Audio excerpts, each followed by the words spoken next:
Hello everyone, welcome to our Let's Play series of Sorrow! Yeah, this is Torment and Numenera, of course. I thank you very much for joining me. We are in a mirror of the Changing God. Last episode we learned a lot of stuff about what he actually does and what he actually is. And it was pretty interesting because in hindsight it all makes sense. But the Sorrow has broken through and I should have activated the panel. So I'm gonna try and use the Domination Rod against the Sorrow that we have picked up. And let's see what I can do here. With a shout, you shove the crystal deep within the Sorrow's form. Nothing happens. The Sorrow turns its horrible attention to you. One of its tendrils darts towards you, slicing through both the strong glass wall and the steel floor. It reaches your face and you feel nothing. The tendrils goes right through your body. You realize that the dome is fading away. No, your body is fading away as the device tugs it safely away to another location.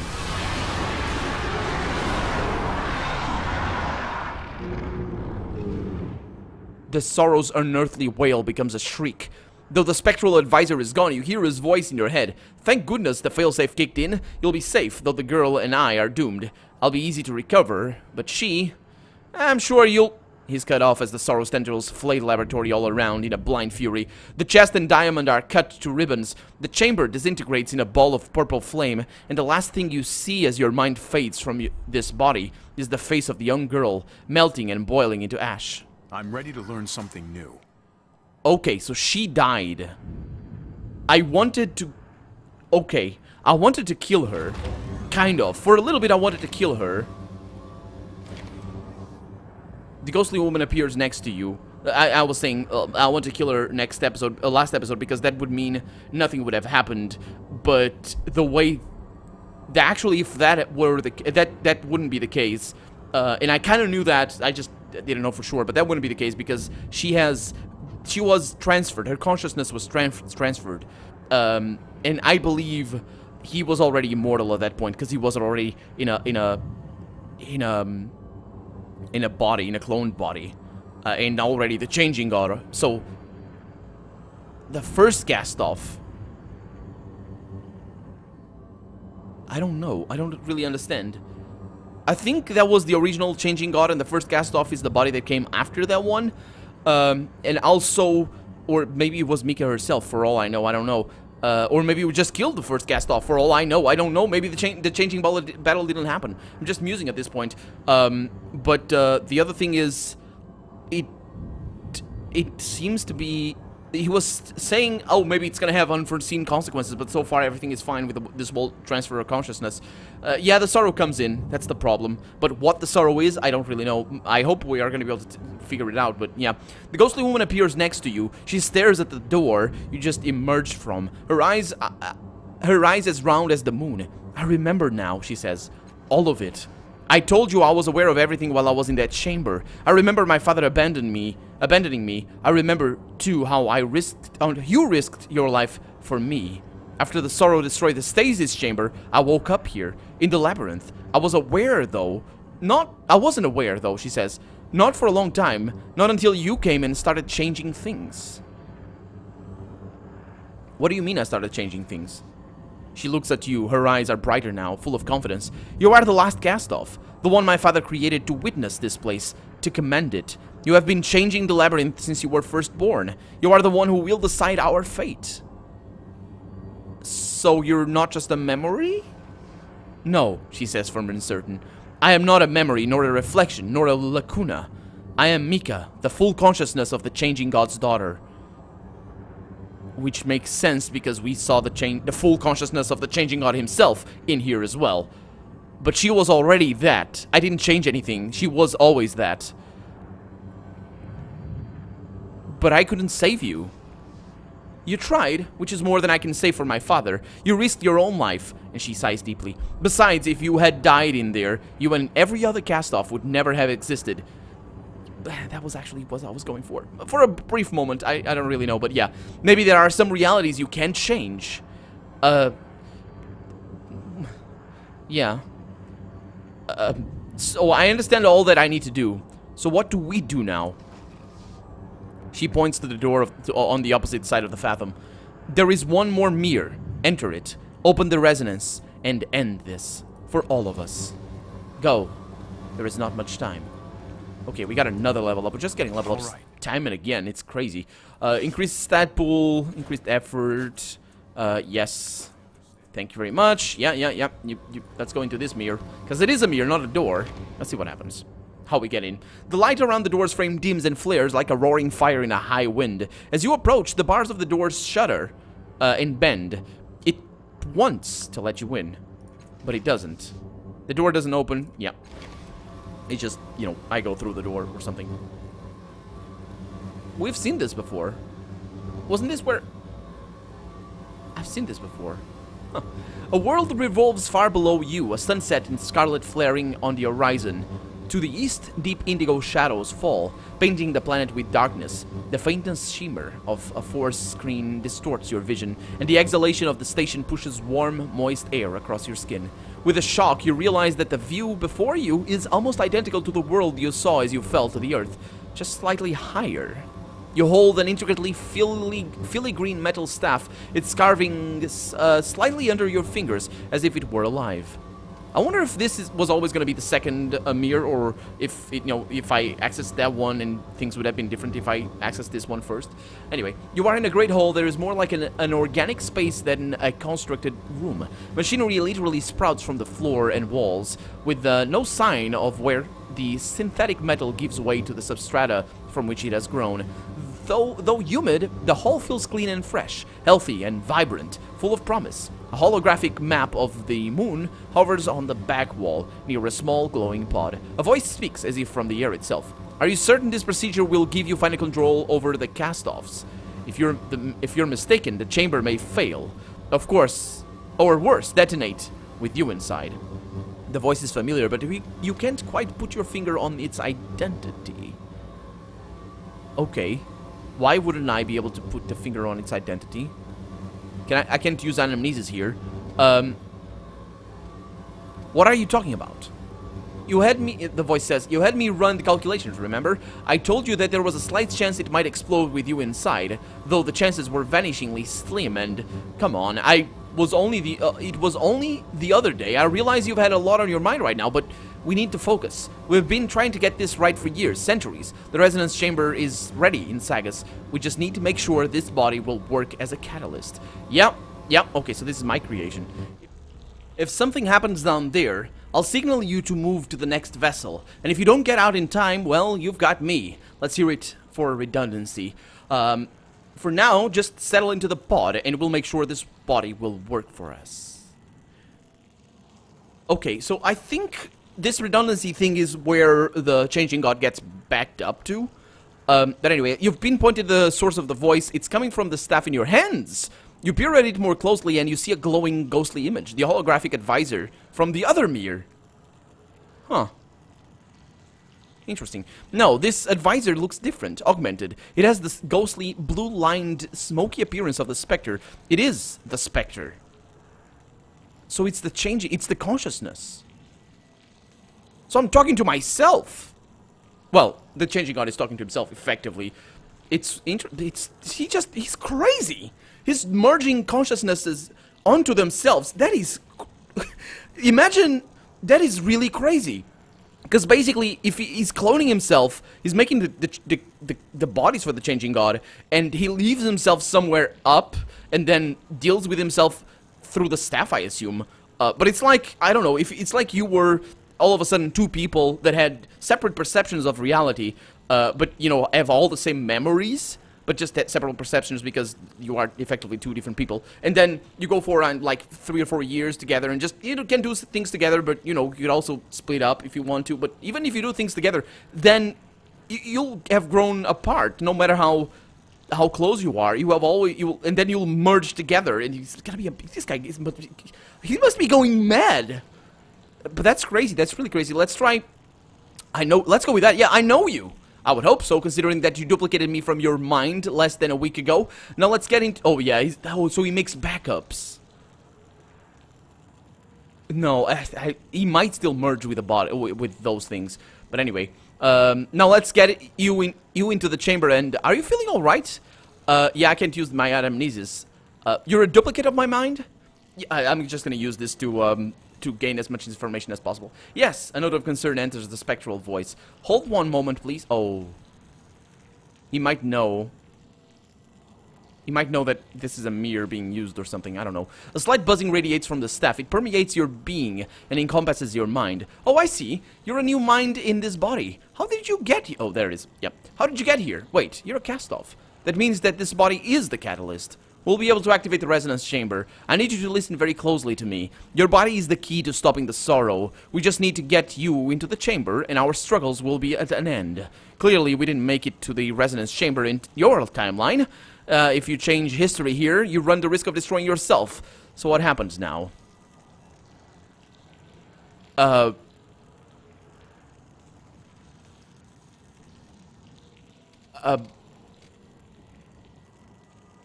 don't trust you. You tried to take over my mind. Was that me? Or was it the man whose body you inhabit now, trying to reassert control over his own form? Did you replace it? Oh.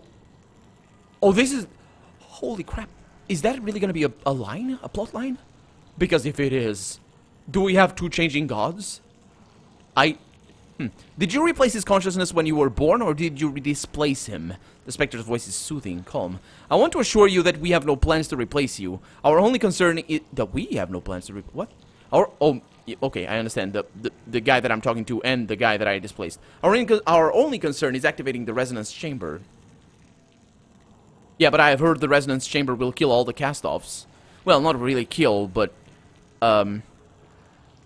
Yeah, not really kill. I wish I could say not really kill, because that's probably what it's gonna say. Yeah, not really. Yeah, it won't kill you. Yeah, that's right. Freaking hell. It will unite you. It will stop the sorrow, and it will end the suffering that trails behind us. Look, we need to get to discuss this later. If you're a Castoff from the future, it means that in the next few minutes, something disastrous is going to happen. I need to make sure that we have a continuity of experience and knowledge. So tell me, and tell me true, what happens? I'm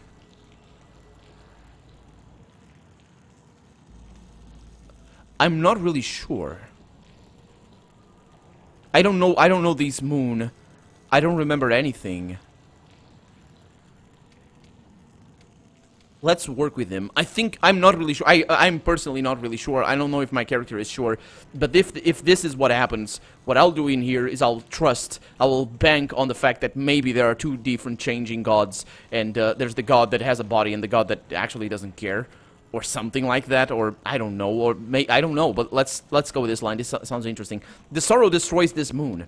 Then we need to get you off of it, and quickly. If the sorrow destroys this place, and I think it actually might be the case, I think this was described in the opening intro of the game, and it's an intro that I didn't read. It's the only place, well, one of the few places that is voiced over, so that's harder for me to remember because I didn't read it. And mostly because I'm acting here. I'm not just reading out text aloud.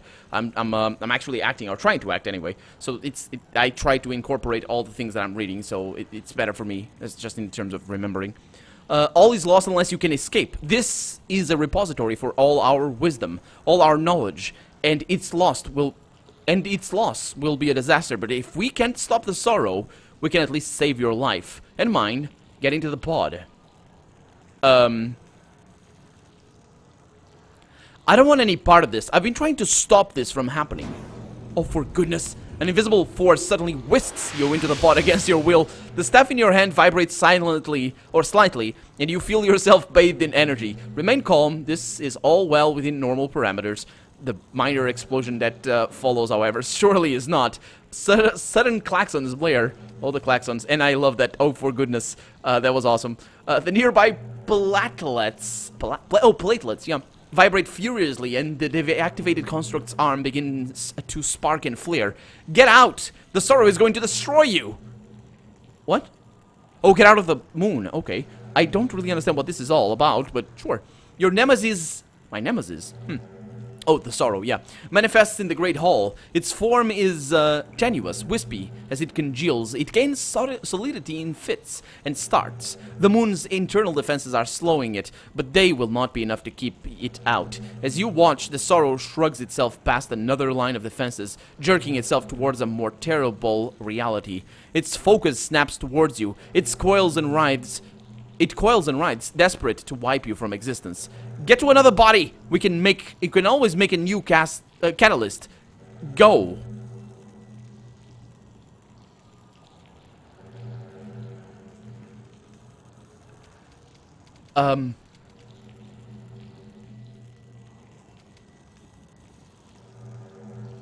Let's study the map to find a way to the escape pods. Get to another body. Oh, wait a minute! I know what's going on! I misunderstood! I misunderstood! So we were using...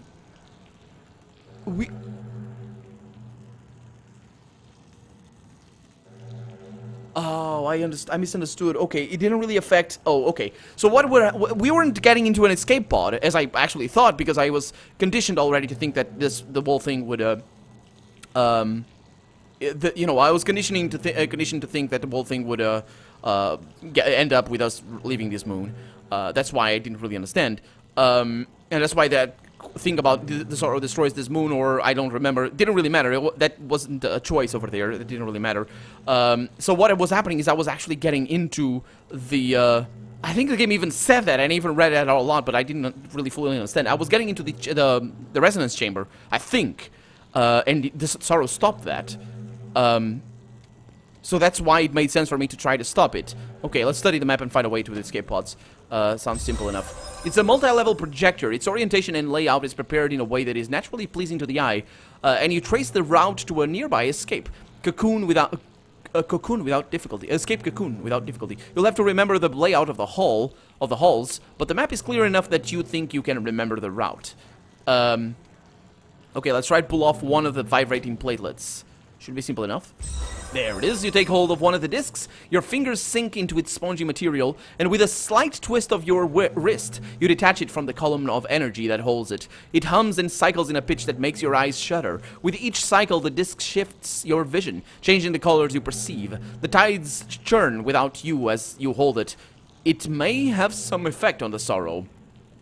Let's use smashing here. I can do that. There it is.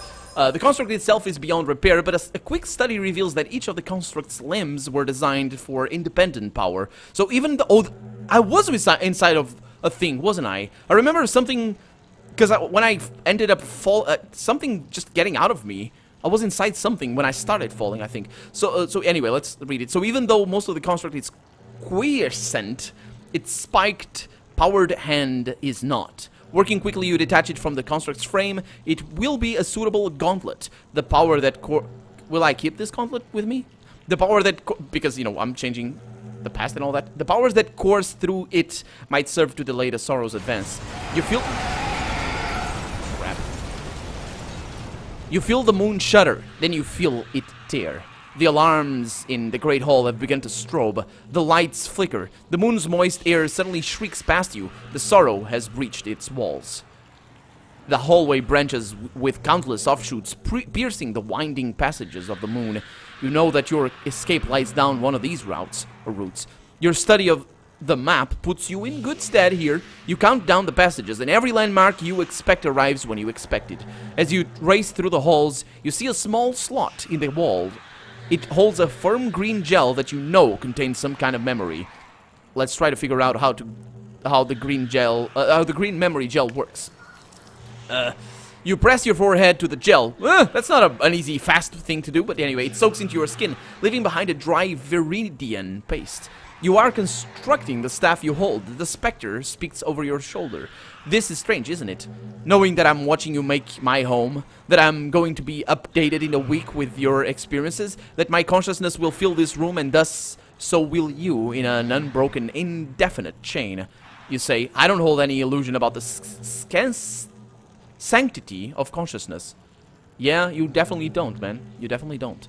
But I'm not blaming you. I really honestly don't have an opinion on that. It's a very tricky thing.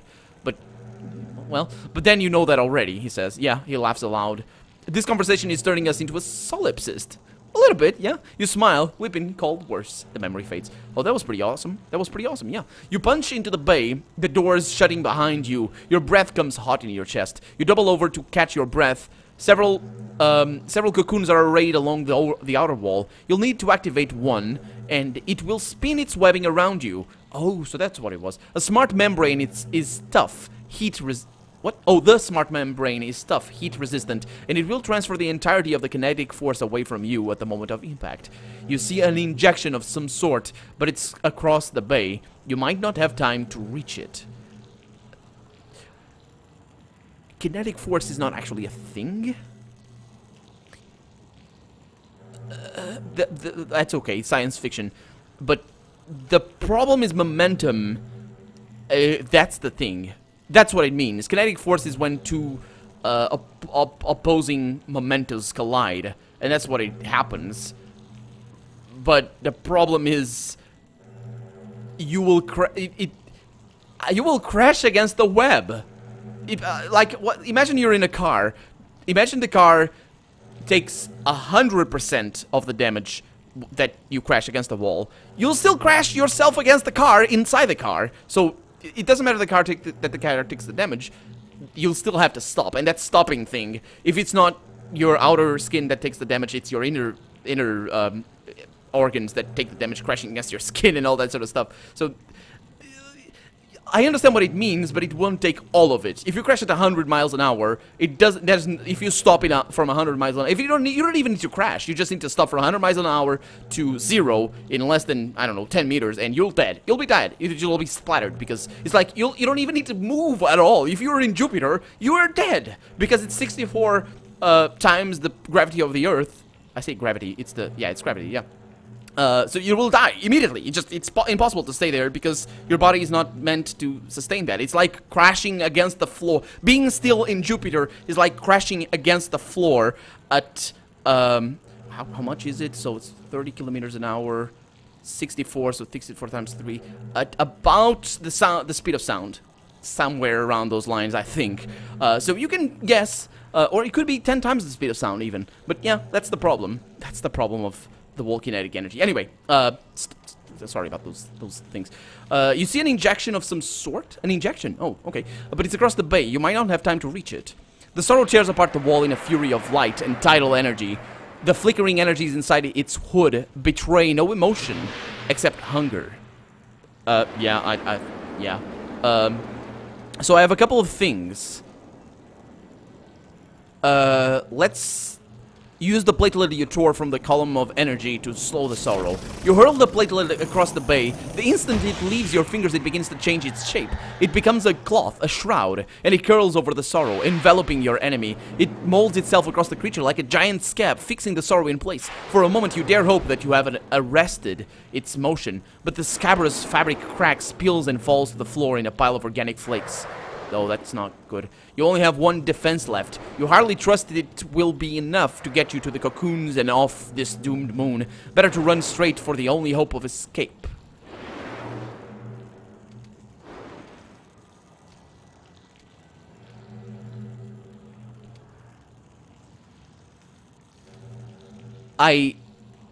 Let's run across the bay to the injection. That's the stuff.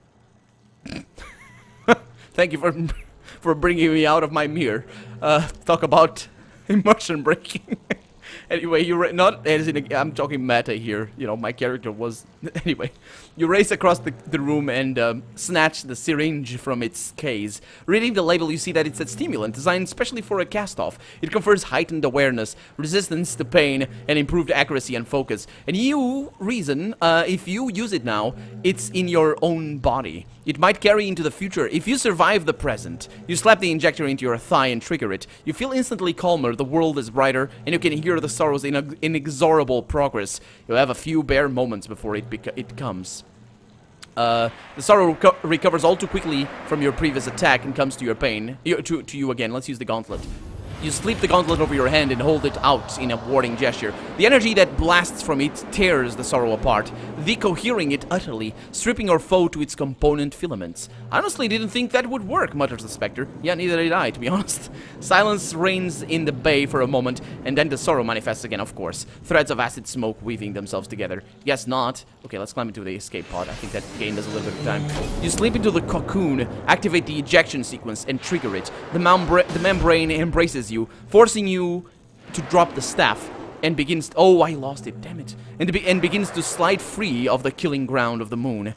Killing ground of the moon, yeah. And then your tattoo blazes, as if it's staring open, an onslaught of the tides, all in blue and silver, a stream of information too fast and too large to process. A mighty blast buffets the cocoon, and you feel one of the Sorrow's inky tendrils caress your cheeks, and your cheek and burn into your mind, and that's why we got the Sorrows to enter our mind in the beginning of the game. searing away knowledge and memory even as you tumble towards the earth. Amidst unspeakable pain, you feel something new forming within you, but you lose consciousness before you can identify what it is. Well, that's me. That's my character. That's the last Castoff. How exactly... Was it because I lost the staff? Is that what it is? The staff is somewhere, though. But now we can go in there.